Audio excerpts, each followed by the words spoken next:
You remember how it felt to press those two buttons at once, record and play, waiting for the DJ to stop talking, hoping no one in the house would make a sound. You weren't just making a tape. You were building a memory. This is Pastime Memories. And tonight we're going back to the era of cassettes, long afternoons, and the secret language of songs. The stereo wasn't just an object. It was a shrine. On top of your dresser, under the poster curling at the edges, it stood with its twin speakers like guardians of sound. The buttons were worn, plastic faded where your thumb always pressed play. The display always blinked the wrong time, but that didn't matter. What mattered was the red light that meant something magical was happening. There was ritual in it, blowing the dust from a cassette, clicking it into place, hearing that soft mechanical whir as the wheels spun up like an old bicycle. Outside, the afternoon hum went on.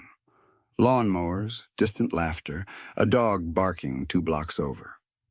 Inside, you sat cross-legged, headphones crooked, finger hovering over record. You waited for the perfect moment. The song had to start clean, without a single word from the DJ bleeding in. You watched the clock, counted the beats, and prayed no one would open the door. And when the music hit, you caught it.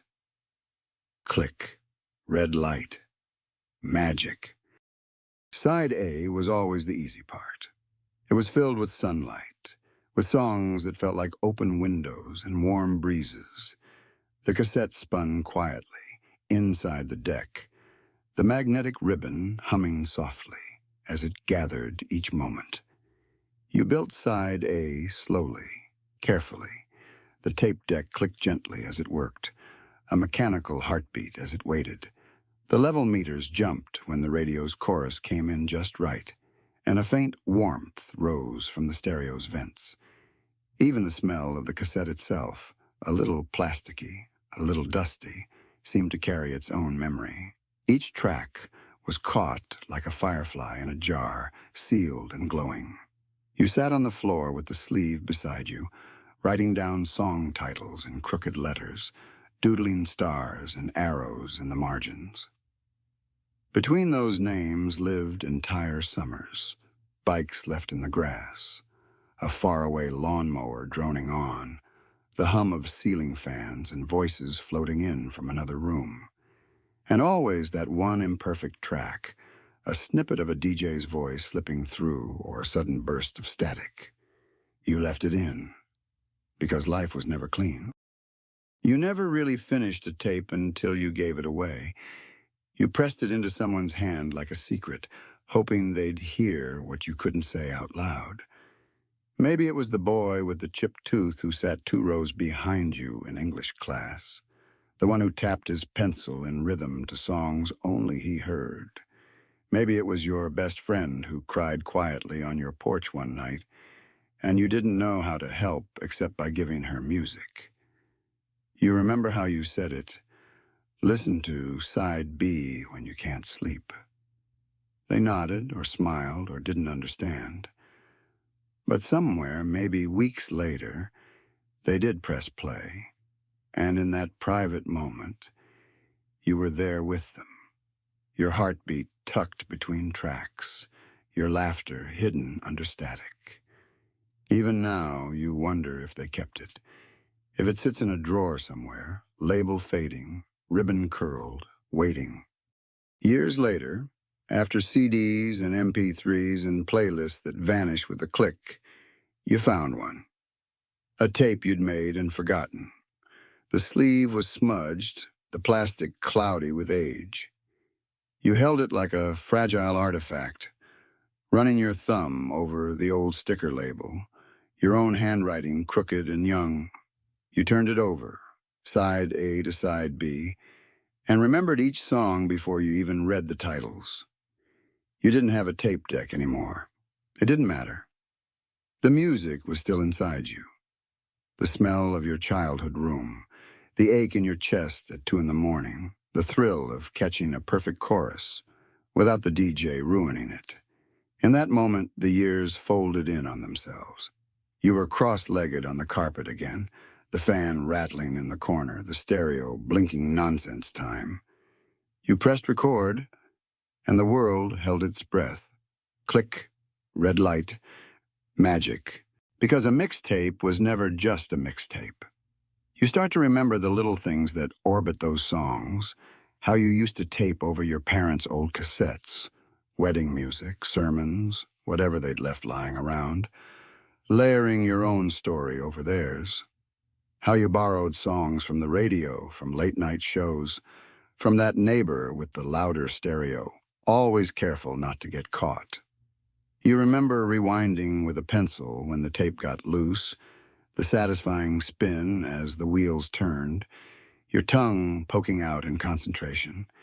You remember walking to the corner store with the tape in your pocket, the plastic warm against your skin, just to buy cheap headphones because the last pair broke. You remember how the world sounded when you plugged in, louder and quieter all at once, the music buzzing straight into your bones. And then there were the road trips, long drives with your parents where you claimed the back seat as your kingdom, popped your own tape into the car stereo, and watched the world unspool through the window. Telephone poles ticking by like beats in a song, sunsets bleeding into the horizon as the music carried you somewhere you didn't have words for yet. You can still feel the vibrations of the speakers through the seat. You can still hear your dad humming along without knowing the words. You can still see your own reflection in the glass, headphones on, and eyes half closed as if you were already somewhere else. Looking back now, you understand what you didn't then. You weren't just recording songs. You were capturing pieces of yourself, preserving them before they slipped away. Each tape was a time capsule, a breadcrumb trail back to who you were and what you felt. And somewhere, someone else might still have one. In a drawer, in a box, in a dusty attic, a little rectangle of plastic that holds a part of you both. You smile at the thought. Because maybe, just maybe, they press play sometimes. And when they do, you're there again, young, hopeful, waiting for the red light to glow. Click. Red light. Magic. This has been a story from Pastime Memories. Stories you forgot you remembered. If you've listened this far, thank you for sitting with me in this quiet corner of the past. Maybe as you heard these words, you felt the tug of some old memory of your own. A song, a moment, a smell you hadn't thought of in years. That's the magic of these small things we leave behind. If you enjoyed this story, consider subscribing to Pastime Memories so you can join me again the next time we wander back. Leave a comment and tell me about the tapes you made or the songs that still live in your head. I'd love to hear them. Until then, may your nights be calm, your memories kind, and your dreams filled with music. Good night.